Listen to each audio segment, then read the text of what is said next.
naked before the eyes of gods and men to make her walk of atonement. Shame. Shame.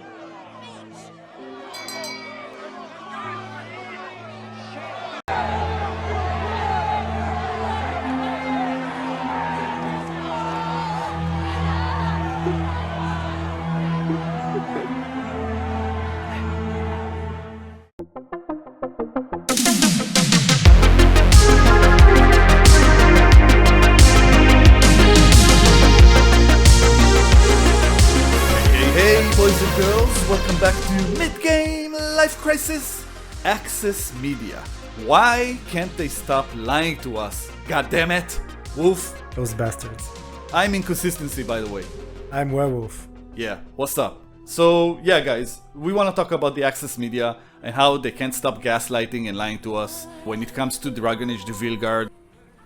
You lying ass bitch. That's going to be the latest example of this, the most blatant one, I feel. We're talking about reviews, yeah?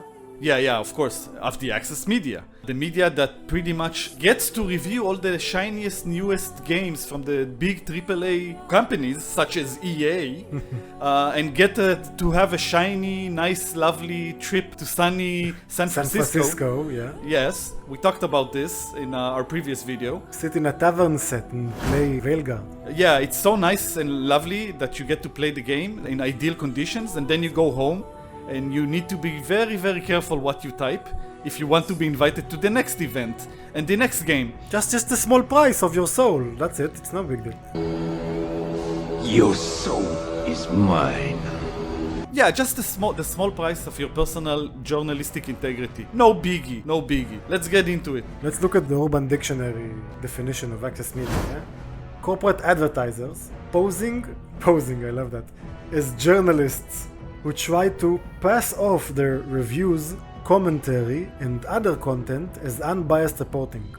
So long as their coverage is positive, they are rewarded with access to things like press junket parties, film sets, celebrity interviews, and early access to things like theme park rides or video game releases.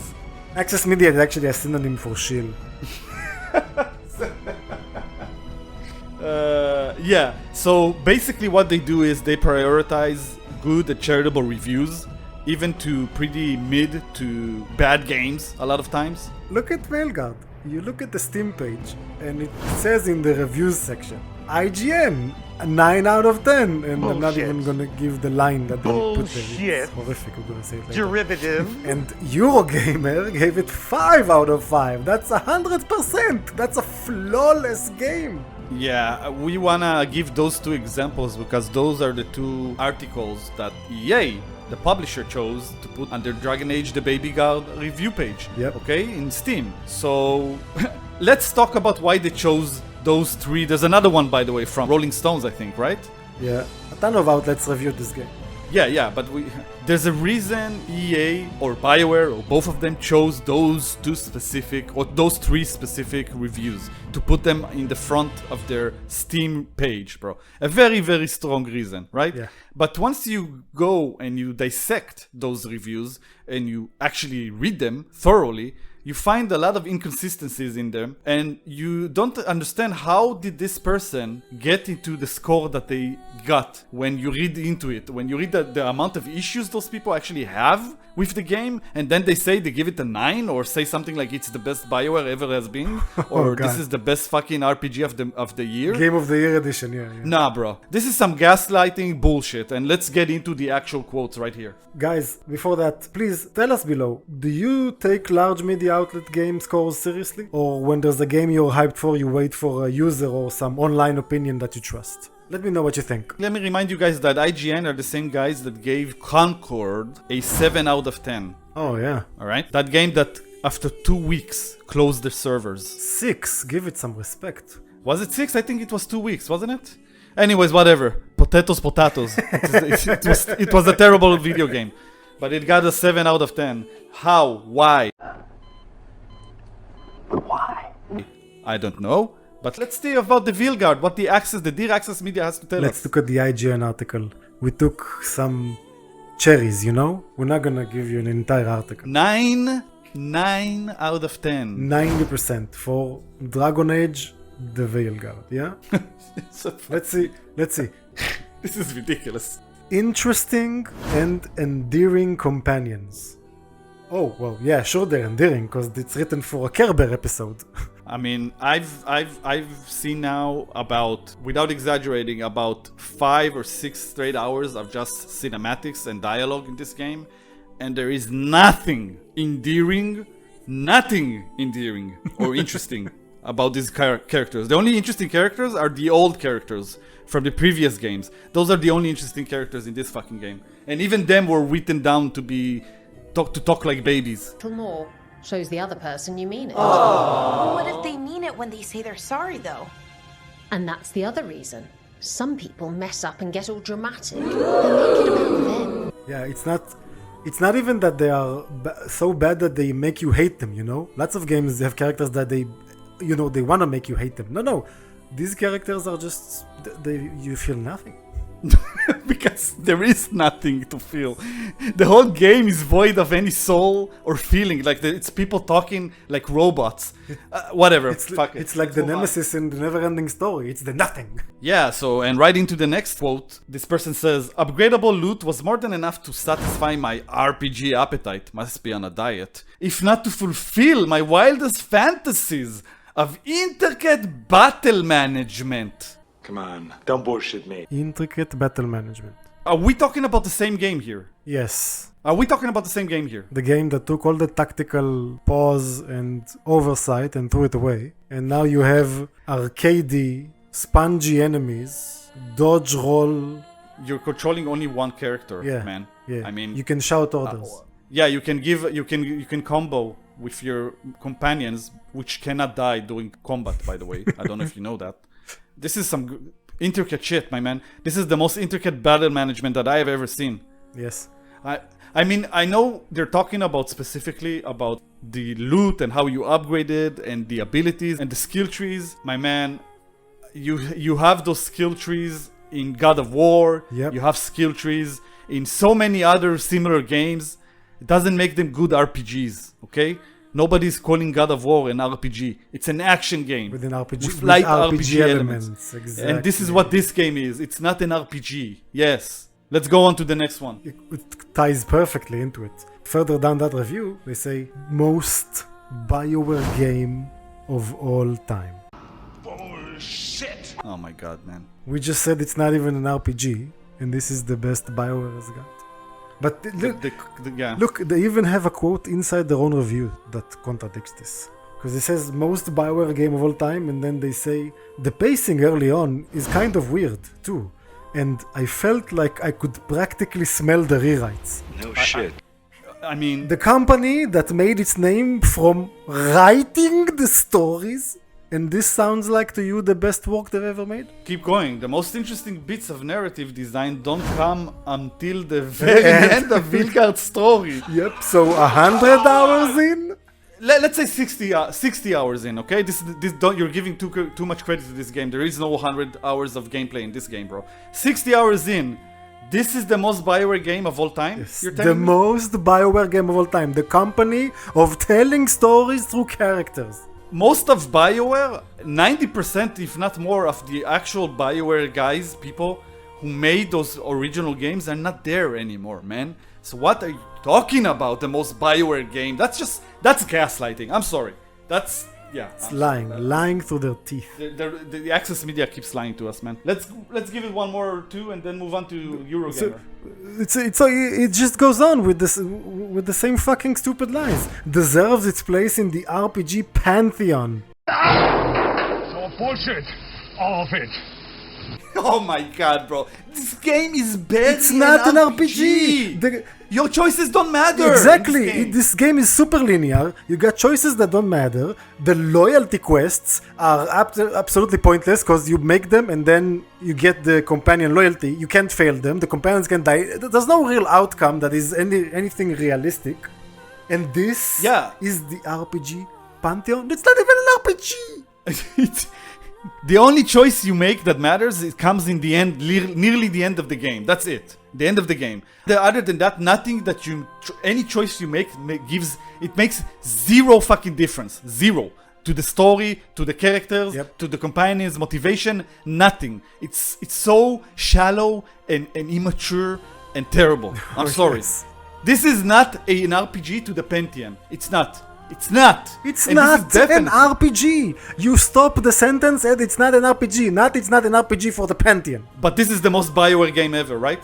The company known for making the best RPGs in the history of mankind, basically, in video games. This is unbelievable. Look, it doesn't even stop there. Alright, yeah, go. It doesn't even stop there. This person has the goal to say the next Mass Effect is going to have a very tough act to follow. Oh my god. Bro, first of all, let me tell you something. Yeah. Let me tell you something. There will be no Mass Effect 5. I'm calling it right now. Yeah. Bioware are going to be fucked. I don't know when. I'm predicting in the next few months, maybe earlier, you're gonna hear that EA either completely shuttered the studio or sold it. Sold it, yeah. Which is the best case scenario, by the way. I hope for them. Even though this Bioware has nothing to do with the Bioware me and you and many of our audience grew up on, I still don't want to see this company close down. I don't want to see these people Lose get their jobs, fired. yeah. Yeah, they don't deserve it just because EA is a terrible publisher that pushed them to terrible directions and fired most of the actual people with talent there. There's still people there with talent, by the way. This game, this Dragon Age game, it's not a terrible, useless, completely. It's not a 1 out of 10 game. It's not even a 3 out of 10. It's probably somewhere between a 5 or a 6. It's a mid to okay action game with some that sprinkles some RPG in it. And I keep saying this: if it didn't have the name Dragon Age in it, nobody would be talking about this game. Nobody. But that's exactly their problem, because when they spend hundreds of millions of dollars into this production, it can't be a 5 to 6 mid game, and it can't be a game that people forget after a week. That's right. Let's move to Eurogamer. Yeah, let's move to Eurogame. Also a very, very, very big European media outlet. These guys are high on some amazing stuff that I would love to try someday. Listen to this. Take it They away. gave it 100%. Let's start with that. It's a perfect game. It's a 5 out of 5, baby. Yeah, perfect game. Flawless. Oh yeah. Yeah, oh, of course it is. I don't think there's one user review that said anything close to flawless. Nothing. No, even people who love the game Yeah, love it. yeah. Don't give it a 10. Don't give it a fucking 10. Most of the positive reviews on Steam say like, if this had a mixed option, I would have said that. Yeah. Go to Steam reviews. Go by sorted by most helpful. Okay, and you'll notice two things. One, most of them are negative, and the second one, even the positive one, are saying I wish I could give it a mixed review and not an upvote, but rather a down, not a downvote, not an upvote, something in the middle. Anyways, yeah, let's move on to Eurogamer. Let's look at the hallucinations that you were getting. Yes. A fantasy role-playing game of astonishing spectacle. This is the best Dragon Age, and perhaps Bioware has ever been. You fucking liar. With this writing, the best Bioware? Seriously? Bro, I mean, this is the second time we hear a different outlet, media outlet, saying that this is the best that Bioware has ever been, and the best Dragon Age. The single most criticized point in this game, is the fucking writing. Yeah.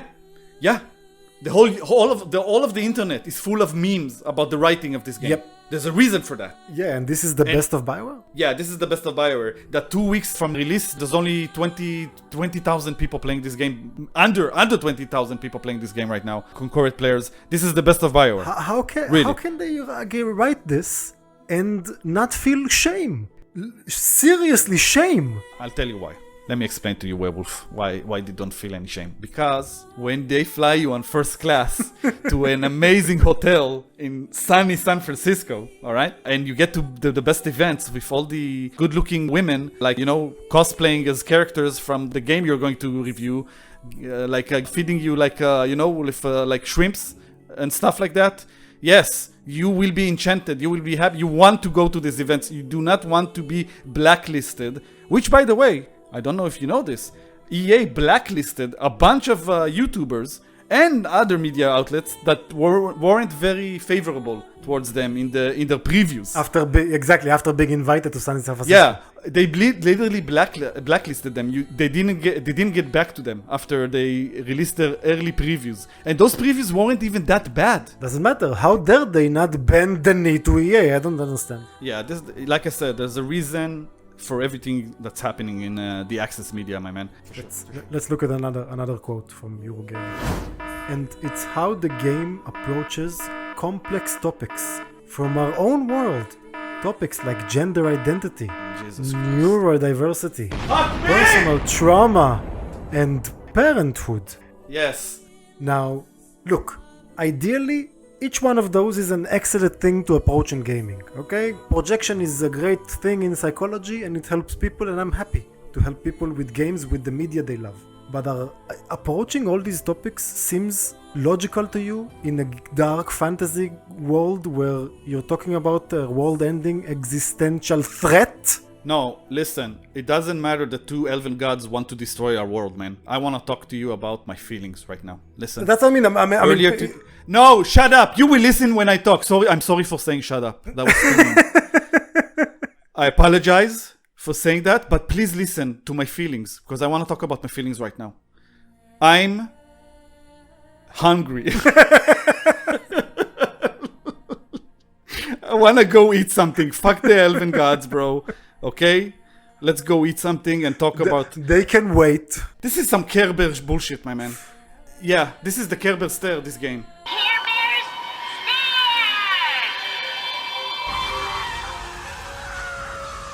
This is Baby God, man. Bro, you listen to the conversations in this game, and it's like I'm listening to the shows that my 6-year-old kid is watching on Netflix. I'm not kidding. It sounds the same. They also have these threats and monsters, and they talk the same way. They also have those threats and monsters. Yeah, but then it's someone in a, nothing ever happens, and then it's someone in a mask. Is there a darkspawn in the shows your daughter, your 6-year-old watches, bro? No, they're not gonna call it darkspawn. I mean, the Dragon Age darkspawn looks like fucking Sesame Street. I get it, yeah, but yeah, it's ridiculous. It's ridiculous. Yeah. I'll read this one. Go for it. It is the strongest and loudest answer Bioware could have mustered for the people still doubting whether they can do it. The answer is yes! Emphatically, the Veilguard is spectacular!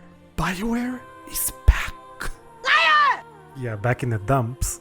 Yeah, they're so back, EA hasn't even released information about the sales 2 weeks in, but according to many sources, rumors said it's about 1 million. Yeah, not even, from what I understand. 1 million if you count all the consoles and everything together. If you look only on PC, there's no way they got 1 million, bro. If you look at Steam, the concurrent players right now, and the concurrent, the amount of reviews they have, it doesn't make sense. There's no way they got 2 million, not even close. And this is a game they worked for 10 years. They worked on it for 10 years. The budget for it is probably astronomical. Not even talking about the marketing budget. So this game will be almost certainly a loss. Base case scenario, maybe they get their money back for the production, but they won't be making any money out of this game. I'm telling you right now, they won't be making any money out of it. You're gonna be hearing about Bioware dead or dying in the next few months. That's what's going to happen. I'm sorry to say this. It breaks my heart to say this. Yeah, that's sad. It's reality. Maybe I'm wrong. We'll see. All right, then. So let's wrap it up, boys and girls. Yeah. First of all, I wanna hear from you guys down below. I wanna hear from you guys. I wanna know if you agree with us, you disagree with us. Do you think the Access Media is trustworthy? Can you give us other examples of other games that when they came out were complete and utter disasters, despite having 9s and 10s? Something like Cyberpunk when it came out. It's a great game, by the way. Cyberpunk today. Now it's a great game, but when it came out to PCs and consoles, it was, especially PCs, it was garbage, and it got 9s and 10s. First time they had to remove a game from the, what was it, PlayStation Store? Yeah. That hasn't happened in years. So give us other examples. I want to hear other examples like that. Yeah, Wolf, take it away. We got Access Media, and the Access Media are lying to us when they tell you that a game is 5 out of 5 or a 9 out of 10 when it's a game like Veilguard. This is lying out of their teeth. contradicting themselves in the review, telling you things that your own eyes are giving you cognitive dissonance. Just hearing what you're or reading what you are seeing, it's crazy. It's crazy. Yeah, you should go to sources you actually trust. You know, if it's small independent outlets or is it YouTubers who do reviews and you trust their opinions and you tend to agree with their previous reviews, that's the best way to know if a game that's coming out is actually a good game or not. Small adorable channels like Midgame Life Crisis. Yeah, exactly. Subscribe and all that good stuff, guys, you know. Press that button. Yeah, press the good button if you like, press the bad button if you do not like. That's it, Midgame Life Crisis. I am Inconsistency. I'm Werewolf. We are out. Bye.